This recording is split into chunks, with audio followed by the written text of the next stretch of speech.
Good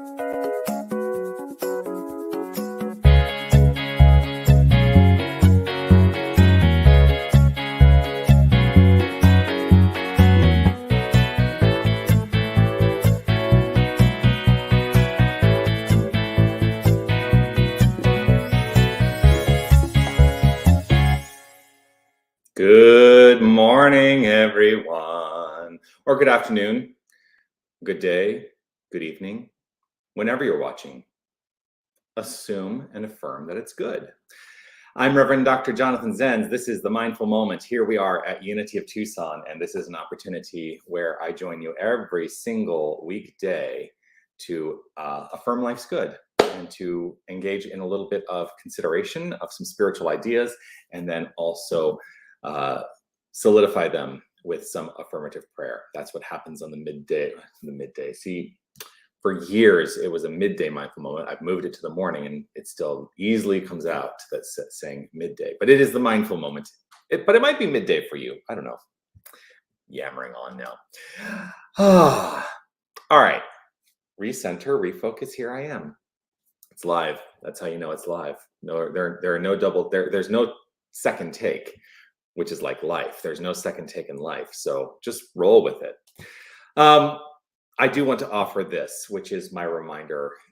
Every time I see you, I strive to remember to tell you this, and it is that you are love, you are light, you are life, you are magnificent. And I am deeply grateful that you shine your light and share your magnificence with the world. So if you're watching live or on the replay, I would love for you to post a comment and let me know that you are here. I see that William is here saying good morning from William and Anita. You are magnificent. Yes, you are magnificent. And I'm grateful that you've decided to spend this time with me now. Today, lots of thoughts going through my head, which is not unusual. In a way, pretty much across the board, ministers are philosophers. I mean, we're constantly thinking about our approach to the nature of life, the nature of the human experience in relationship to the divine. And what we teach here at Unity and in the New Thought movement in general, of course, is that the divine energy is the human energy. The human energy is the divine energy. It's all one experience. So our human experience is a divine experience. There's a principle that I teach in classes that says we are spiritual beings living in a spiritual universe governed by our use of a spiritual law. And we teach that law as the law of mind action, or the law of cause and effect. And so everything that's showing up in our experience is the result of some cause. And we believe and teach that causative agent is mind. I caught myself. I said, we believe. I believe that. You get to decide what you believe, but we teach that the causative agent is mind, is consciousness. Who else is here? Roberta is saying, good morning. This is a good morning from Facebook user. I don't know who that is, because sometimes the software that I use puts that up in an odd way. Jerry is saying, good morning, grateful to see you. And your Facebook user from San Diego. Little clues. Okay, so here's what I am philosophizing around today. I pulled out one of my favorite books. I just pulled it off the shelf because it's a book that I like to turn to on occasion and just see what inspires me from it. And this book is The Power of Decision by Raymond Charles Barker. And my label there, showing that it is my copy, and I used a P-Touch label to put it on there. This is an indicator to me that this is the very first version of this book I ever bought, and it is so marked up. I mean, it is yes, it's one of my favorites. And the binding is broken. It's gotten a lot of use over the years. And the thing is, I can't teach from this book anymore because the new edition, the page numbers don't match up. So I have to teach from a newer edition. Anyway, Raymond Charles Barker wrote this: the world of other people's decisions is not your world. No matter how wise and kind these people may be, no matter how much they love you and care for you, They are only maintaining your pattern of indecision, the pattern of leaning on other minds rather than on your own. Your mind is for you to think your thoughts, not someone else's thoughts. Freaking love that. I just love that. Just every word that he writes just resonates with me. This is what I highlighted here. Every successful person is a success because they used ideas that arose within their own mind. Original thinking does not come from another person. And I wrote a little note down here in the margin as well, because clearly this was on my mind at some point. I wrote, does God ever ponder a decision? Does God ever ponder a decision? How often do you find yourself in a place of indecision? That's just something to consider in this moment. How often do you find yourself in a place of indecision? What is keeping you in any given moment from making a decision? Because one of the things he says here is an indecision is a decision.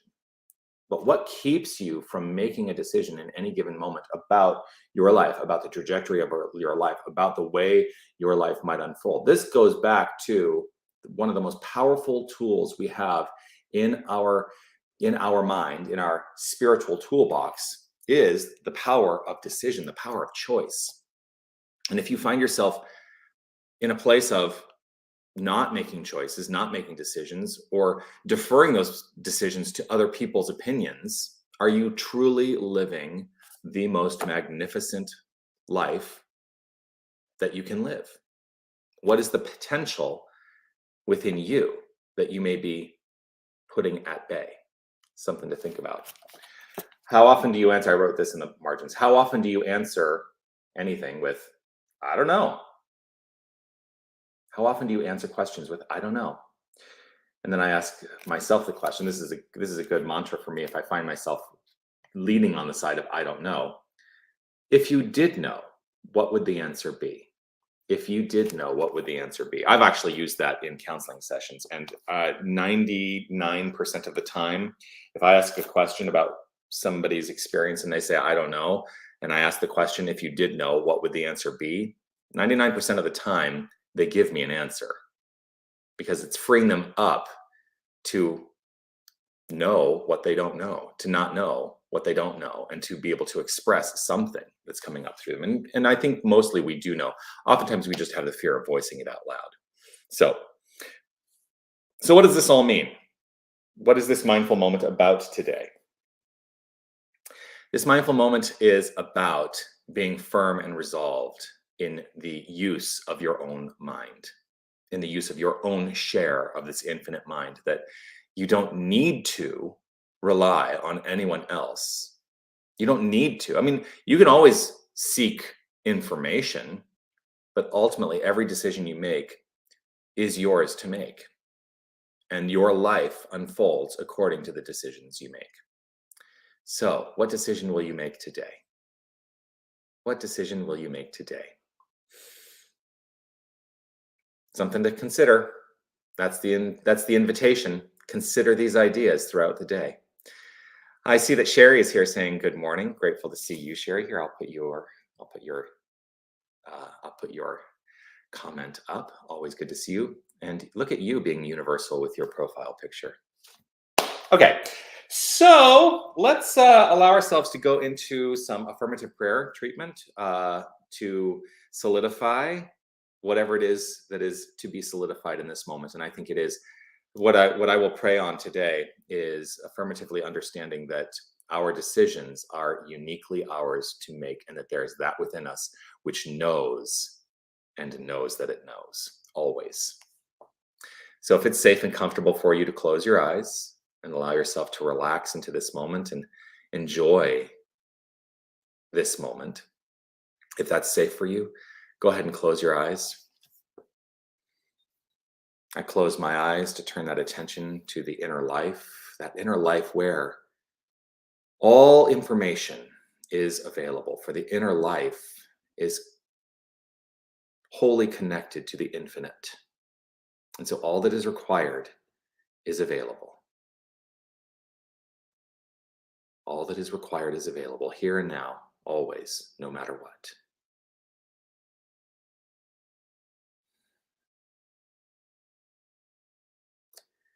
As I relax in this moment, as I meditate on this moment, as I release any consideration of past or future, in this moment, I let myself be rooted in the full awareness of the One, the infinite power and presence that I choose to call by the name of God. For that is the shorthand to an understanding of what it is. It is the free flow of energy, letting itself be known as all creation.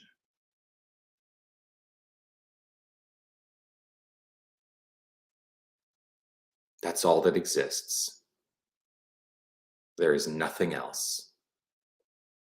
And so what I know is that it being all, there is no separation, for we are, each and every one of us, part of the infinite wholeness. We are the expression of infinite wholeness at the level of our understanding, acceptance, and expression of it. And even those places where we perhaps have a blind spot to that infinite wholeness, that does not negate its existence in the expression and experience of our lives. 100% of us is wholly divine. We are the power.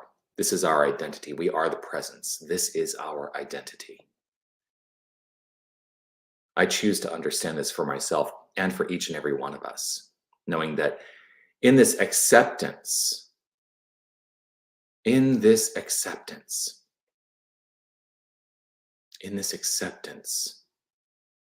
life becomes easier. Decisions flow forth with clarity, that all that is required to deepen the understanding and experience and expression of this good is fully present by means of each and every one of us, here, now, and evermore.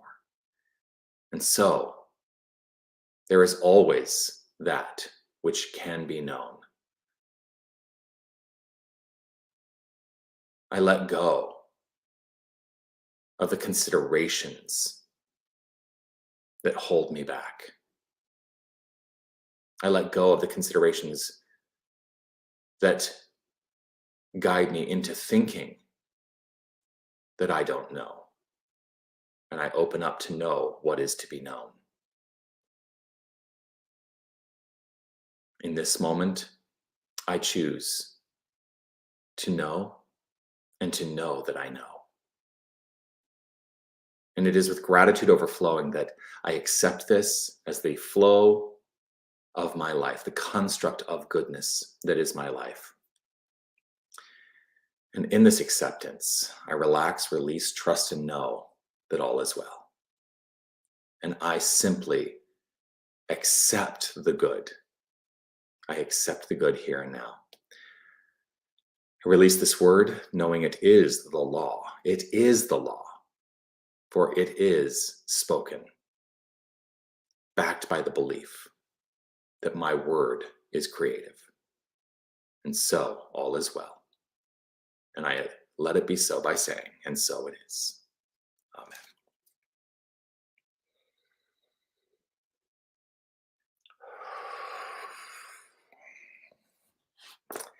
And so it is. Always grateful to share this time with you. And I look forward to seeing you again tomorrow, right here. Whether you're watching live on Facebook or on YouTube, I come to you live every single weekday. Once again, after almost a full year away from it, but grateful to be back. All right, peace and blessings to you. Hey, if you're in the neighborhood, you are welcome to join us for our Silent Unity prayer service, which is at 12:30, starts at 12:30 here at Unity of Tucson in the prayer room. That's every Wednesday. And of course, keep your eye out for other things that are always going on. You know, you can always find out about the things that are happening if you go to unitytucson.com. And oh, I just posted all the information on class offerings this fall, so you should go check that out as well. On our website, if you go to unitytucson.com, the link where it says classes, click on that link and it's going to bring up a whole page of all the classes that are being offered. Would love to see you join for a class. So anyway, that's it. Peace and blessings to you. I will look forward to seeing you again tomorrow. Bye, everybody.